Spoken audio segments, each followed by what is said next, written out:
Assalamualaikum warahmatullahi wabarakatuh. Halo semuanya, semoga kalian selalu dalam keadaan sehat walafiat. Pada video ini saya akan menjelaskan materi tentang karakteristik pendidikan IPS di SD dan dimensi IPS. Catat apa yang menurut kalian penting, tonton videonya sampai selesai dan semoga bermanfaat.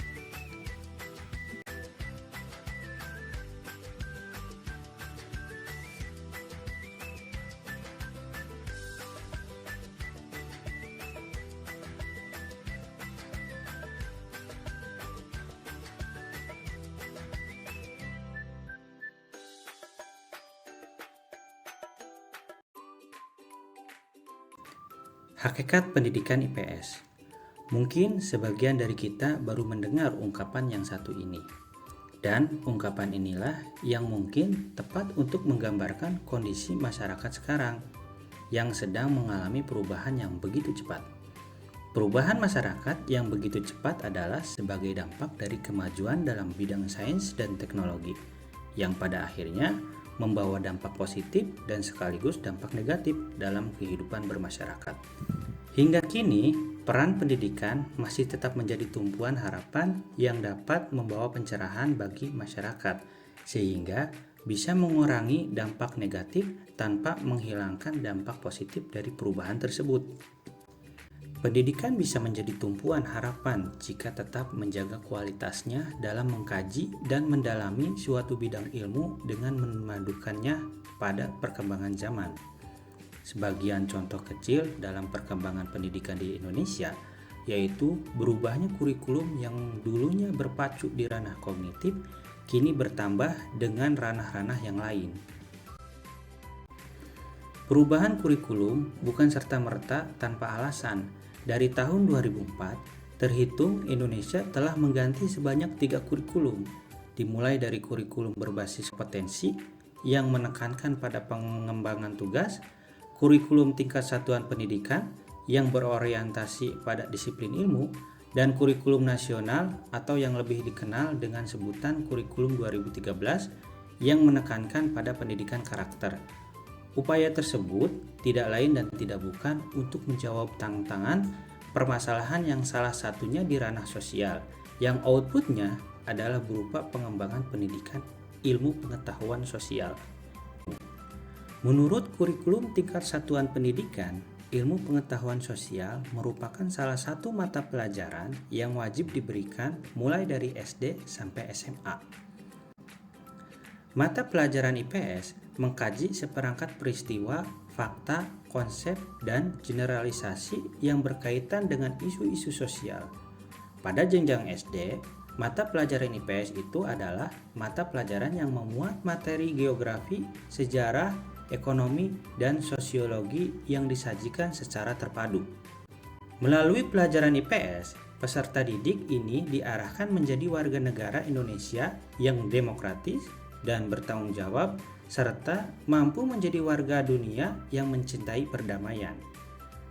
Sedangkan tujuan pelajaran IPS itu sendiri adalah untuk membina peserta didik menjadi warga negara yang mampu mengambil keputusan secara demokratis dan rasional yang dapat diterima oleh semua golongan yang ada di dalam masyarakat.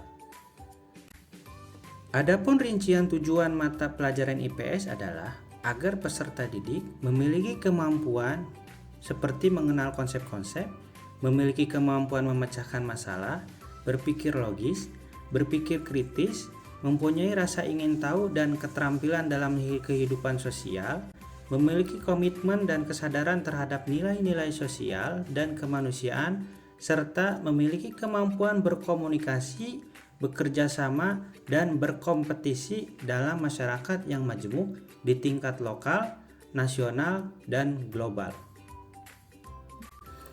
Hal ini selaras dengan tujuan pembelajaran di abad 21, di mana peserta didik dalam menghadapi perkembangan zaman harus memiliki beberapa kompetensi berpikir dan belajar. Pada pembelajaran abad 21, peserta didik diharapkan mampu mengembangkan skill serta keahliannya untuk menghadapi tantangan di era globalisasi. Kemampuan tersebut seperti komunikasi, kerjasama, berpikir kritis dan pemecahan masalah, kreatif dan inovatif. Pada pembelajaran abad 21, peserta didik melakukan kegiatan pembelajaran dengan pola belajar untuk mengetahui, belajar untuk mengerjakan, belajar untuk mengembangkan diri, dan belajar untuk hidup bersama.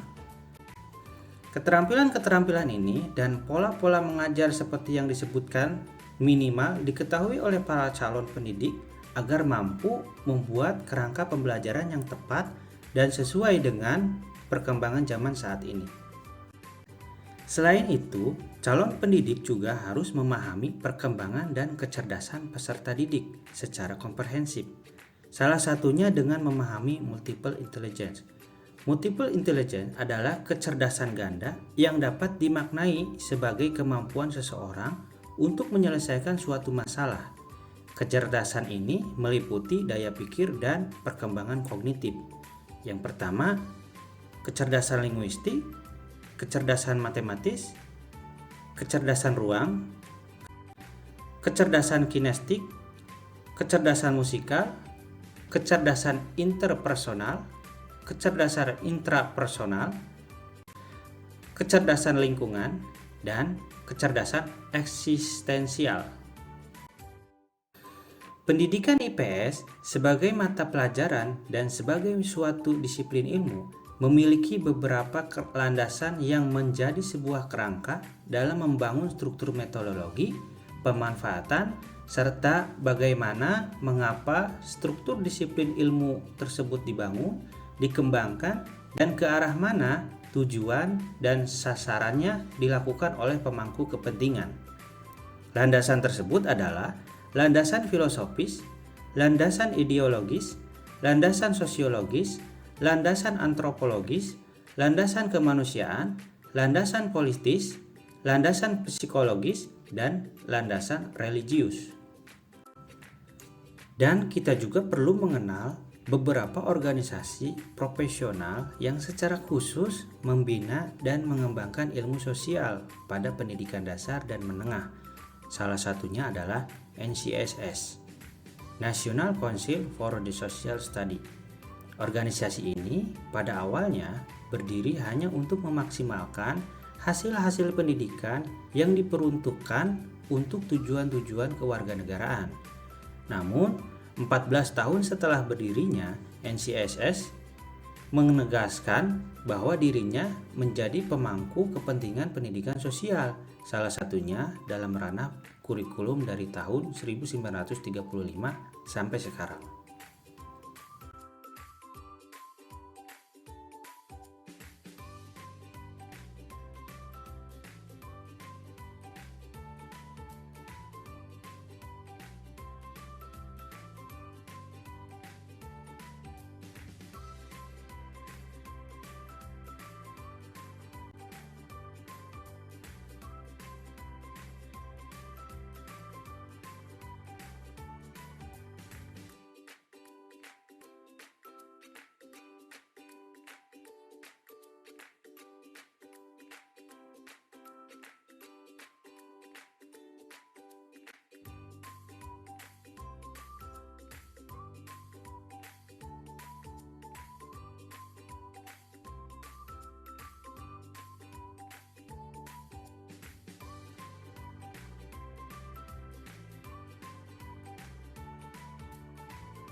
Lima macam sumber materi IPS. Kajian IPS berfokus pada kehidupan manusia dengan sejumlah aktivitasnya dan sosialnya. Materi IPS berasal dari disiplin ilmu-ilmu sosial yang kemudian dipadukan dan tidak terpisah-pisah dalam disiplin ilmu. Seperti yang kita ketahui, pengembangan pendidikan IPS di setiap jenjang pendidikan memiliki perbedaan karakteristik tertentu disesuaikan dengan perkembangan dan usia peserta didik. Untuk mengetahui karakteristik pendidikan IPS SD, kita dapat melihat karakteristiknya dari berbagai pandangan. Di antaranya adalah dilihat dari materi dan strategi penyampaiannya. Pembelajaran IPS pada hakikatnya adalah menelaah interaksi antara individu dan masyarakat dengan lingkungan. Menurut beberapa ahli, materi IPS digali dari segala aspek kehidupan taktis di masyarakat, sehingga dapat diuraikan beberapa sumber pembelajaran IPS sebagai berikut. Yang pertama, segala sesuatu yang terjadi di sekitar anak, berupa keluarga, sekolah, desa, kecamatan, sampai lingkungan yang lebih luas dengan berbagai permasalahannya. Yang kedua, kegiatan manusia seperti mata pencaharian, pendidikan, keagamaan, produksi, komunikasi, dan transportasi. Ketiga, lingkungan geografis dan budaya meliputi segala aspek geografi dan antropologi yang terdapat pada lingkungan sekitar sampai lingkungan luas. Yang keempat, histori meliputi kehidupan masa lampau, perkembangan kehidupan manusia, sejarah yang dimulai dari sejarah lingkungan terdekat sampai yang terjauh tentang tokoh-tokoh serta kejadian-kejadian besar. Yang kelima, anak-anak. Anak-anak sebagai sumber materi meliputi berbagai segi dari makanan, pakaian, permainan, keluarga, dan lainnya. Dengan demikian, masyarakat dan lingkungan bisa dijadikan sumber belajar dan sekaligus laboratorium ketika pembelajaran IPS berlangsung.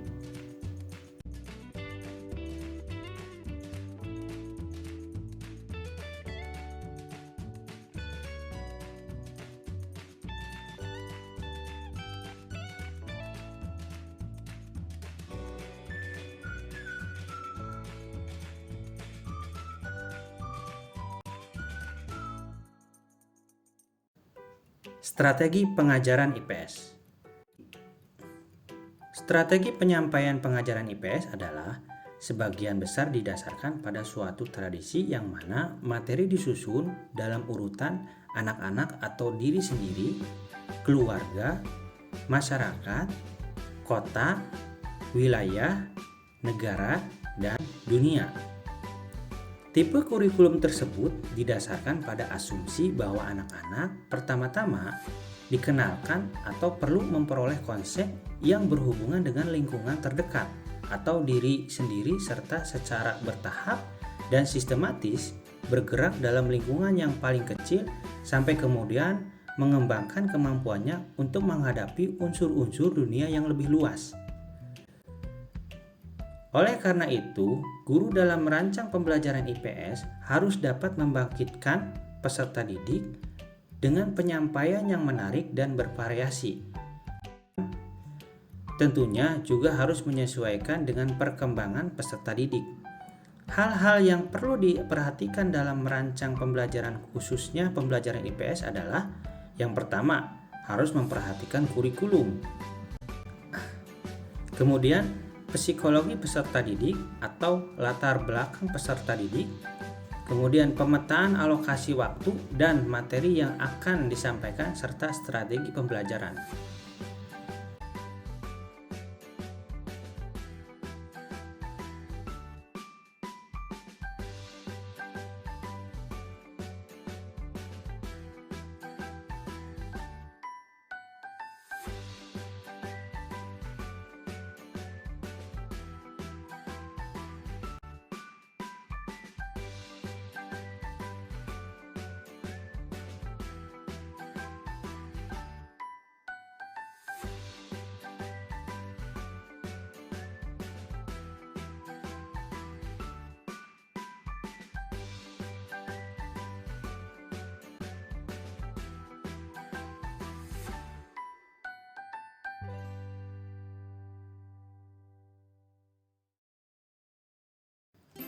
Dimensi IPS.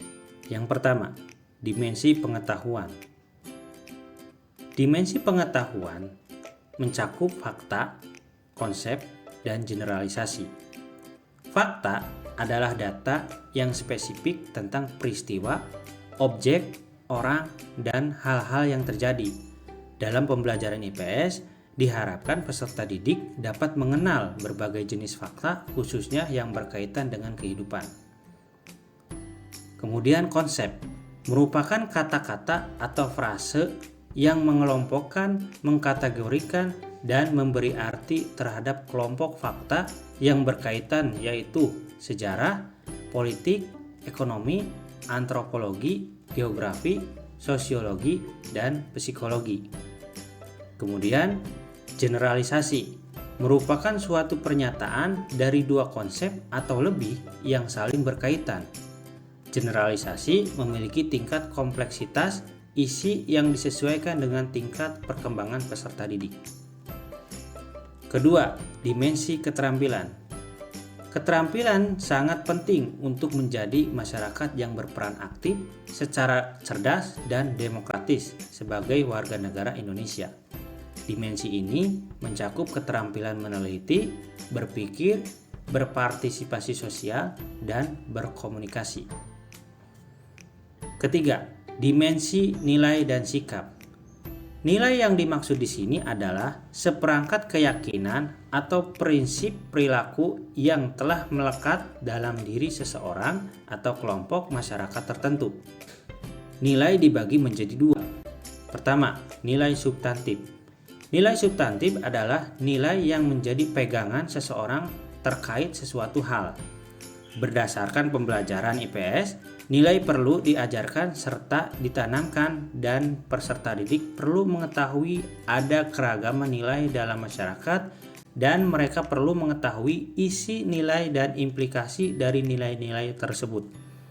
Nilai yang dimiliki peserta didik akan membantu peserta didik lebih peka dengan masalah-masalah yang terjadi di kehidupannya, sehingga peserta didik mampu mengambil solusi yang tepat dari masalah-masalah yang terjadi.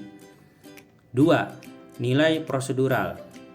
Nilai prosedural merupakan nilai-nilai yang perlu dilatih, dipelajari, atau diajarkan seperti nilai-nilai kemerdekaan, toleransi, kejujuran, saling menghormati kebenaran dan menghargai pendapat orang lain. Keempat, dimensi tindakan. Dimensi tindakan merupakan dimensi pembelajaran IPS yang penting karena tindakan dapat memungkinkan peserta didik menjadi peserta didik yang aktif. Dimensi tindakan dalam pembelajaran IPS meliputi 3 model aktivitas. Pertama, berorganisasi. Kegiatan dalam memecahkan masalah di kelas dan melatih peserta didik dalam bekerja sama. Kedua, berkomunikasi. Kemampuan peserta didik di dalam berkomunikasi dengan anggota masyarakat dan dengan elemen peserta didik di sekolah. 3. Pengambilan keputusan. Pengambilan keputusan merupakan hasil dari pembelajaran IPS di mana siswa mampu memutuskan suatu perkara dengan benar dan tepat.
Baiklah, demikian yang bisa saya bahas pada video kali ini.